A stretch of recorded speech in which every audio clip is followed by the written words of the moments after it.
তৃতীয় অধ্যায় হালাল ও হারাম। প্রথম পাঠ হালাল ও হারামের পরিচয়। হালাল অর্থ বৈধ করা, অনুমোদন করা। শরীয়তের পরিভাষায় আল্লাহর কিতাব ও রসুলের সুন্নাতে যা বৈধ করা হয়েছে, অর্থাৎ হালাল ওই বস্তুকে বলা হয় যা করলে শাস্তি দেওয়া হয় না। হারাম অর্থ অবৈধ, নিষিদ্ধ। শরীয়তের পরিভাষায় হারাম ওই কাজকে বলে যা শরীয়ত প্রবর্তক অকাট্যভাবে নিষিদ্ধ করেছেন, যে নিষিদ্ধ কাজ করলে আখিরাতে শাস্তি ভোগ করতে হবে এবং পার্থিব জগতেও শরীয়তের বিধান মোতাবেক শাস্তির সম্মুখীন হতে হবে। আল্লাহ তাআলা হালাল গ্রহণ ও হারাম বর্জনের উপর গুরুত্ব দিয়ে ইরশাদ করেন, হে মানবজাতি, পৃথিবীতে যা কিছু বৈধ ও পবিত্র খাদ্য রয়েছে তা হতে তোমরা আহার করো এবং শয়তানের পদাঙ্ক অনুসরণ করো না, নিশ্চয় সে তোমাদের প্রকাশ্য শত্রু। সূরা বাকারা 168।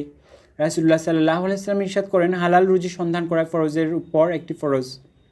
রাসূলুল্লাহ সাল্লাল্লাহু আলাইহি ওয়াসাল্লাম বলেন, বহুদিনের প্রবাসী ধূলি ধূসরিত রুক্ষ কেশধারী এমন এক ব্যক্তি উভয় হাত আসমানের দিকে উঠিয়ে মুনাজাত করে বলল, হে আমার রব, হে আমার প্রতিপালক, হে আমার প্রভু। অথচ তার খাদ্য হারাম, তার পানীয় বস্তু হারাম, তার লেবাস পোশাক হারাম এবং হারাম মালের দ্বারাই তার জীবন লালিত পালিত। এমত অবস্থায় ওই ব্যক্তির দোয়া কেমন করে কবুল হবে? তাই হালাল উপার্জন, হালাল পথে ব্যয় করা প্রত্যেক মুসলমানের জন্য অপরিহার্য। দ্বিতীয় পাঠ হারাম বস্তু ও হারাম আমল।